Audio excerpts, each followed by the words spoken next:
Welcome everybody to another segment of Open the Gates, and today I have a lovely young lady, Kheara, joining us. Thank you, Kheara.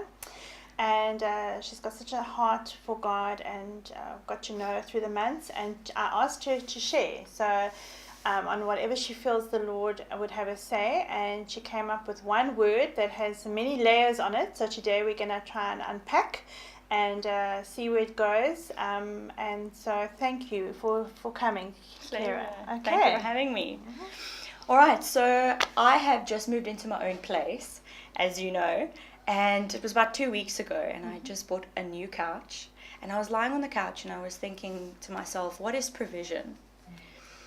And the first logical thing that popped into my mind was the definition of provision, which was when a need arises, at the point at which that need becomes met, it's been provided for. Provision has taken place.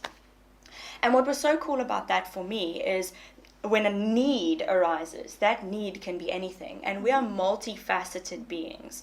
We are spiritual, emotional, and we have physical needs. So all of those things need to be provided for.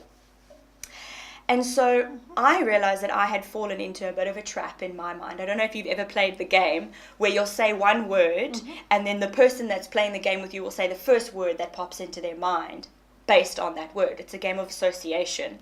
And so I played this game with myself thinking provision, provision, provision. And all the words that popped up into my mind were physical needs, financial needs, material needs. And so I don't know where along the line, I don't know if it's maybe because I'm in the world of finance, that the immediate word that popped into my mind when I thought provision had nothing to do with the emotional or the spiritual side at all. It was completely financial and materialistic. And for me, those three are very real in themselves. They carry a very heavy weight individually, and you can't have one without the other.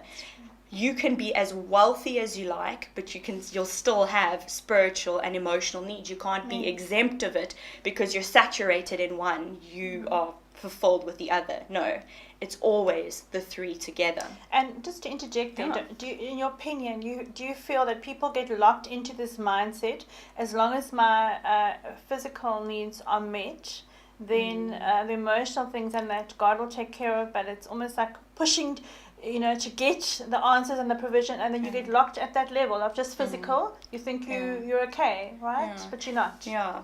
And I think the biggest thing with that is because physical is something that it's tangible. You can see and you can feel it. So we can often place more emphasis on the things that we can see as opposed to the things that we can't see. So we can address this thing now, but the spiritual and the emotional is deep in there. So you can't really address it as easily as you can address, I'm hungry, I need food, there's a bill, it needs to be paid, I need a roof over my head.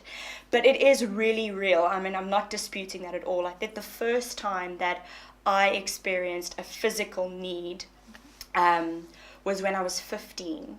So what had happened was we were an amazing family. Like, we had absolutely everything. We were happy, emotionally, spiritually, physically, we were provided for.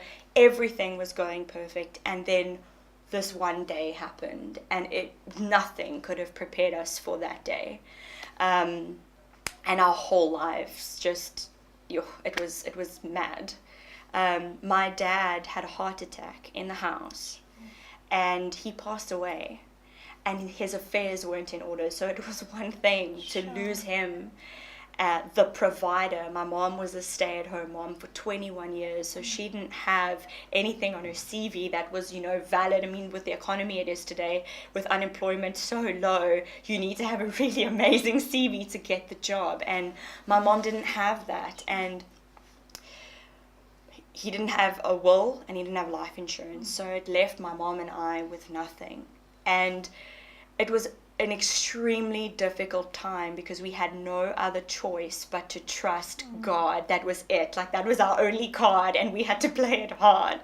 And so what happened was my mom was just taking on any job that came her way, whether it was one or two jobs, and when one would end, supernaturally there would be another one there providing, just so that we could get food on the table, keep up to speed with the bills. But when it came to savings or retirement or that, there was nothing really left over for us as a family. And when I was 17, my mom had a big girl chat with me And she sat me down, and we, as you know, as parents, you want to give your child anything to grow them into the most incredible human being. And my mom sat with me and she said, Kheara, my baby, I can't send you to university, and I can't buy you a car. I can't do the things that I know that you need right now. And for me, that was the most incredible moment for me, because at that point, my relationship with God became my relationship with God, not my parents' relationship with God. It forced me to start faithing my way through life. I had to really start placing deposits of faith on God and believing and trusting that He is my provider and that He is going to come through for me in the areas which I need to be provided for, which in this case was physically. I needed the money to go to university, and I needed the money for a car to get to university. And it wasn't coming from any reliable, known source. I mean, you know. No, and the thing is, God came through, and I'm not going to share how today, but He came through, and I got the car, and I got the education, financially debt-free, paid off, everything. And it was such an incredible supernatural moment that only God can get the glory for. But fast forwarding into what happened after that is, after getting the car, which got me to and back from university, and university got me the job, which I currently have now, I'd been working for about 2 years in the job that I had. And my colleague and I were having a conversation. We wanted to go and see the Australia versus South Africa cricket game. And we were talking about how it was a really tight month, and it was one of those long months where the paydays were stretched out. And I said the most bizarre thing to my colleague, and in the moment I caught myself and I couldn't believe what was coming out of my mouth. I said to him, I was like, you know what, it doesn't matter, let's get the tickets, let's go, because it's payday next week. Mm-hmm. And in that moment, I realized I don't know when I transitioned into trusting that the company has become my provider. And no longer God is sitting on that place as my plan A. He is my provider. And it's so often that we trade faith for comfort, because it's so much easier to have the security of knowing that there's a paycheck coming next week so we can budget and make our way through, and then we enter into fear when we realize, hang on, maybe there isn't provision for this, but God is our provider. And it started challenging me and like, what decisions would I make in my life if I operated with the boldness of knowing that God will always provide for me if it's in His will? Amen.